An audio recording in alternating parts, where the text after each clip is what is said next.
నేను చెప్పదని ఎమ్మెల్యేనో లేకపోతే నాయకులు ఎవరు భావించకండి. నేను వచ్చింది కేవలం ఈ పాఠశాల పూర్వ విద్యార్థిగా మాత్రమే. ఎక్కడ కూడా ఎక్కడి నుంచి ఎమ్మెల్యే వచ్చింది, ఎక్కడి నుంచి నాయకుడు వచ్చింది, దయచేసి మీ మైండ్లో ఎవరు పెట్టకండి. నేను వచ్చింది కేవలం గతంలో ఈ పాఠశాలలో చదివిన విద్యార్థిగా మాత్రమే వచ్చిన. ఈ పాఠశాల ఎంతో మందికి ధైర్యాన్ని ఇచ్చింది. ముఖ్యంగా నాకు కూడా. నేను ఆ రోజు కోట్లపేటలో 5th క్లాస్ కంప్లీట్ చేసుకుని ఇంతకుముందు భాస్కర్ చెప్పినట్టు ఈ స్కూల్లో 6th క్లాస్ అడుగుపెట్టినట్ట.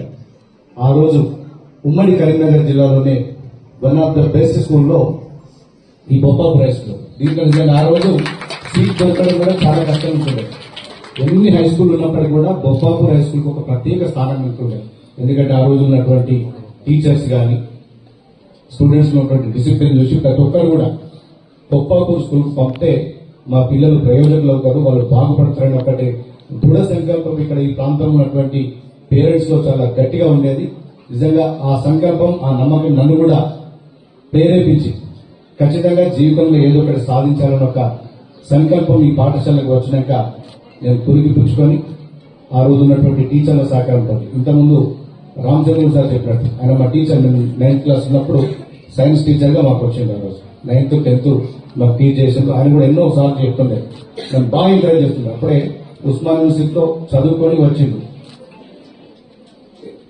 అంటే భవిష్యత్తులో ఎట్లా చదవాలి, ఏ విధంగా ముందుకు పోవాలని చెప్పి రామచంద్ర గారు ఎంతో మమ్మల్ని అందరినీ మోటివేట్ చేసిండు.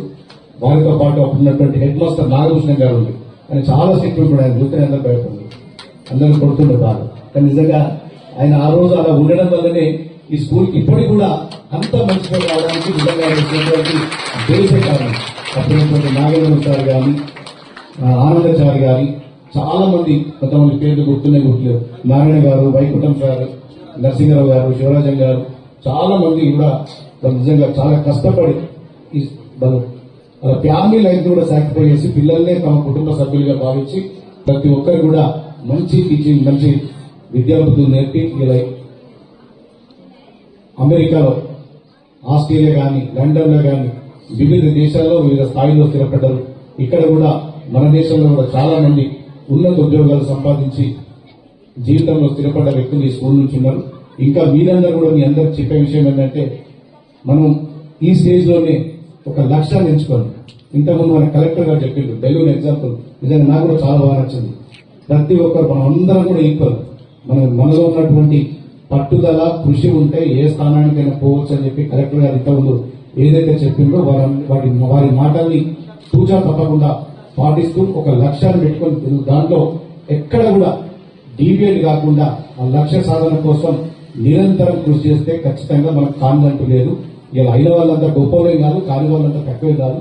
అప్పుడు మనందరికీ ఈక్వల్ ఆపర్చునిటీస్ ని, ఆ ఆపర్చునిటీస్ ని మనం వాడుకొని మన ఎక్కడ లక్ష్యాన్ని ఎక్కడ కూడా డీవియేట్ కాకుండా ముందుకు పోతే తప్పకుండా ఆ లక్ష్యాన్ని చేరుకుంటాం. ఇలా నిజంగా గొప్ప గొప్ప స్థానంలో ఉన్నటువంటి వ్యక్తులు, ఐఏఎస్ ఆఫీసర్ కావచ్చు, ఐపీఎస్ ఆఫీసర్ కావచ్చు, ఇప్పుడున్న మన ముఖ్యమంత్రి రేవంత్ రెడ్డి గారు కూడా కావచ్చు. అతను కూడా ఒక జడ్పీహెచ్ఎస్ స్కూల్, ఇంతకంటే చిన్న గ్రామంలో జిల్లా పరిషత్ హై స్కూల్లో చదువుకొని ఆయన కూడా ఒక గోల్ పెట్టుకున్నాడు, నేను ఈ రాష్ట్రానికి ముఖ్యమంత్రి కావాలి అని.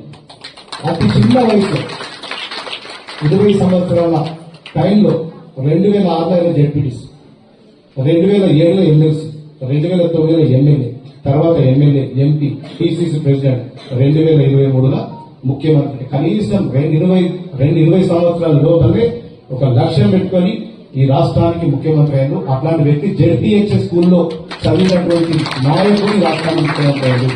మీరు కూడా మీరు అనుకున్న లక్ష్యాన్ని ఖచ్చితంగా స్ట్రాంగ్ విల్ పవర్ తోటి మీరు ముందుకు పోతే ఏ లక్ష్యాన్నైనా మీరు చేరుకుంటారు.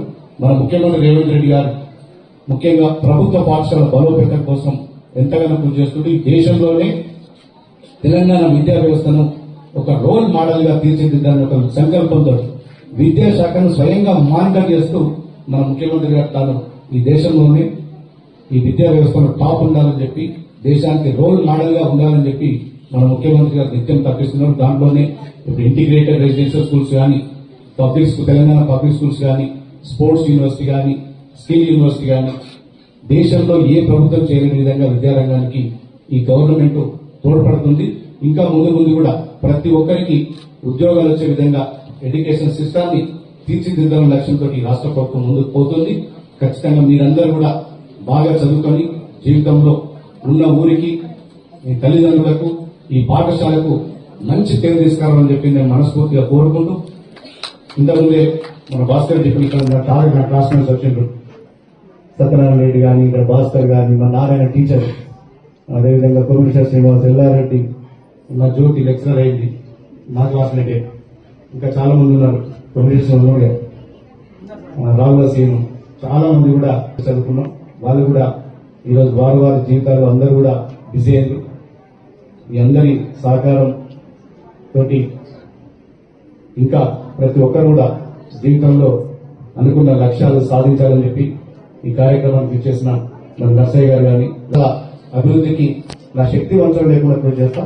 ముఖ్యమంత్రి గారిని కలిసి ఇది నేను జరుగుతున్న పని మీరు ఖచ్చితంగా చేయాలని చెప్పి ఒక రిప్రజెంటేటివ్ ఇంతకుముందే కలెక్టర్ చెప్పిన ఖచ్చితంగా ఈ స్కూల్ కి ఏమేం చేయాలో నా శక్తి వంచన లేకుండా అన్ని కూడా చేస్తానని చెప్పి మీ అందరికీ మాటిస్తూ, నేను స్కూల్ చేసిన సందర్భంగా నేను అవసరాలు స్కూల్ 1,00,000 రూపాయలు ఇప్పుడే విడుదలగా ఇస్తున్నాను. ఇంకా ప్రభుత్వం నుంచి అన్ని రకాలుగా ముఖ్యమంత్రి గారి దృష్టికి తీసుకెళ్లి దీనికి ఏమేమి చేయాలో అన్ని కూడా చేస్తానని చెప్పి మీ అందరికి మాటిస్తూ, నేను మళ్ళీ ఒకసారి చెప్పుకున్న ఎమ్మెల్యేగా మీరు ఎవరు ట్రీట్ చేయకండి, ఈ స్కూల్ స్టూడెంట్ గా ట్రీట్ చేసి మీ అందరూ పెద్ద మనసుతో ఈ గ్రామంలో ఉన్నటువంటి పెద్దలందరూ కూడా ఆశీర్వదించాలని కోరుకుంటూ నేను